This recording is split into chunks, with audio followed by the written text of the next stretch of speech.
Zdaj pa pojdimo spet na vedno perečo temo zdravstvo, kjer je nekatere medije razburil govor, ki ga je Nika Kovač, predsednica inštituta 8. marec, imela na posvetu direktorjev in vodilnih delavcev v zdravstvu. Evo, se že smejijo, pa sploh nič. Saj so se pritožili, da gospa Kovač z zdravstvom nima nobenih izkušenj. Ja, če mene vprašate, to sploh ni res, ker imam na sumu, da se je zih kdaj že sama sebe povila. Zdaj, malo manj znano pa je dejstvo, da je poleg Nike Kovač imel na posvetu govor tudi drug znanec te oddaje, gospod Žarko Merjal. Dolgo že nismo videli. Ne razumem, kako delujejo te govori na posvetu vodilnih delavcev v zdravstvu, so pa odprte prijave za kogarkoli s preveč prostega časa. No, kdor ne ve, gospod Merjal je identičen dvojček našega klasičnega obalnega korespondenta Marka Žerjala, ki pa se od njega razlikuje po tem, da se je po srednji šoli vpisal na filofaks. Njegov govor je nosil naslov Seksizem v javnem zdravstvu. Zakaj so vsi razen mene taki primitivci? In ja, jaz si predlagam, da si to kar pogledamo. Spoštovane in ostali, dobrodošli na tem posvetu o zdravstvu, ki je v resnici, če mene vprašate, en sam velik posvet o seksizmu. Kar bi morali v Sloveniji najprej ozdraviti, niso take banalne težave kot prehlad, podrsan komolec ali pa levkemija, ampak glavno bolezen naše družbe, seksizem. Samo da v tem primeru bi rabili najprej verjetno pozdraviti sami sebe, kaj ne? Ste mislili, da ne bom opazil, samo ker ste pred mano povabili predavati Niko Kovač? Res? Od vseh aktivistk v Sloveniji ste vi izbrali ravno tisto, ki izgleda najbolj kot fant. Kakšno naključje!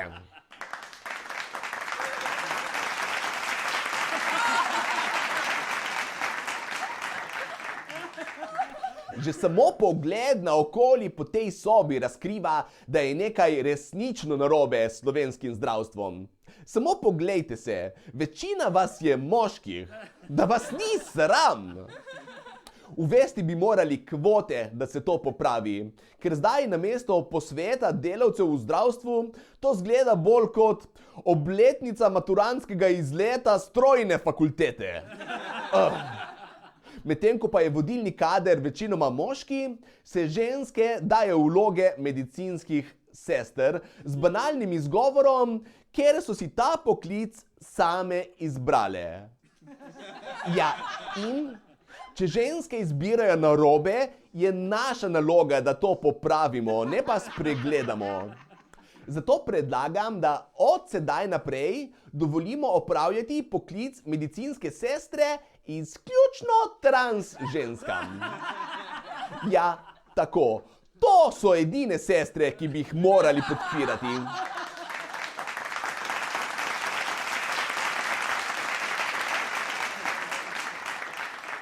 No, a mi mogoče kdo v tej sobi zna povedati, kaj je največji problem slovenskega javnega zdravstva? Pomanjkanje kadra? Ne, kje pa? Čakalne dobe? Ne, niti približno.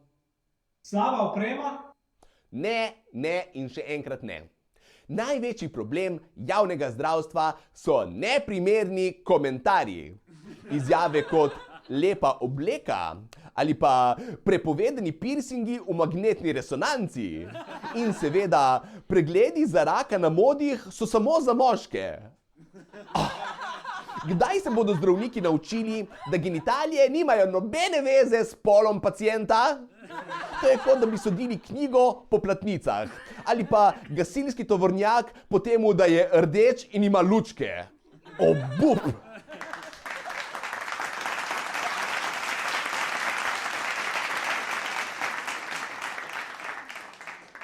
No, je pa res, da to sploh ne čudi, ker očitno slovenski zdravniki niso kompetentni niti pravilno določiti, katerega spola je otrok, ko se rodi. Za več kot polovico mojih prijateljev so izbrali narobe. Zato predlagam, da postane za vse zdravnike po specializaciji obvezen še 4-letni študij humanistike. Da jih odnaučimo vse te nekoristne informacije, ki so jih dobili na medicini, in jih zamenjamo z znanjem o teoriji spola in problematičnosti heteronormativnih družbenih konstruktov. Znanjem, ki ne bo koristilo samo peščici ljudem z zdravstvenimi težavami, ampak celi družbi. Vaši kašlji in zlomljene roke lahko počakajo. Najprej moramo zlomiti patriarhat!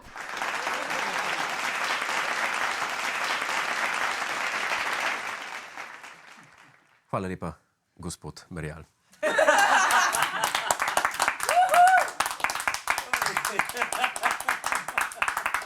Nekaj imam živc vnet.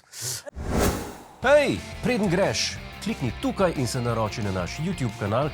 Imamo pa tudi TikTok, Instagram in Facebook, tako da le urno.